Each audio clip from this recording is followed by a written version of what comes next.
And what did you guys think of Lomachenko's last fight? Versus Pedraza? Uh-huh. It was good. I heard it was a boring ass fight though. The truth, I heard it was freaking boring. Wait, so you didn't watch it? I watched highlights of it. Like I seen like the first 3 rounds. I wasn't really impressed. Like you said, it was boring. It was boring. That's what I'm saying. I saw 3 rounds. And then he tuned out. I turned away. Turned away.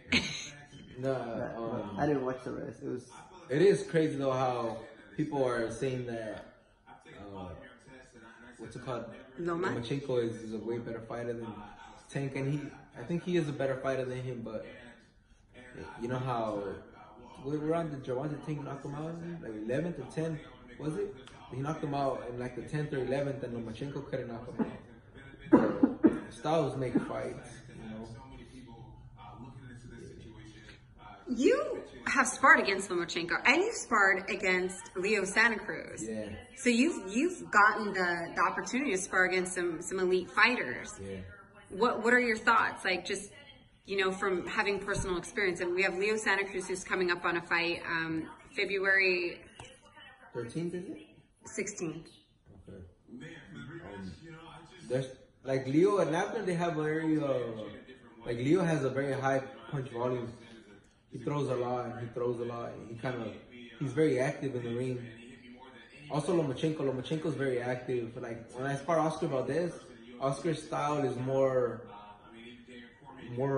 slower. His punches, he has a harder punch than Leo and Lomachenko, although he doesn't throw as much, so it's kind of less difficult, you know? I think it's more difficult with like Lomachenko too, because he throws, and he's moving on you. He doesn't throw heavy punches, but just to be touching, and all of a sudden he throws a hard body shot, you know? But just when he's touching you, it begins to frustrate you, it begins to tire you, and it'll begin to throw you off your game. So yeah, those guys are very, very experienced. Well, but you say Valdez has the hardest punch out of the 3 of them. Yeah, I think Oscar Valdez has a harder punch than all 3 of them, but he doesn't have as much punch volume as Leo. Leo throws way more than him, you know. How would you break that fight down between Leo Santa Cruz and Oscar Valdez? I see Leo Santa Cruz winning that fight because he's more fresh, you know, and Oscar has shown a little bit of inconsistency with his conditioning in the later rounds. He's always fading and stuff. Not always, but he's been fading his last couple fights. Although his last fights have been hella hard fights. You know, they've been like fight of the year type, so you can't blame him, you know?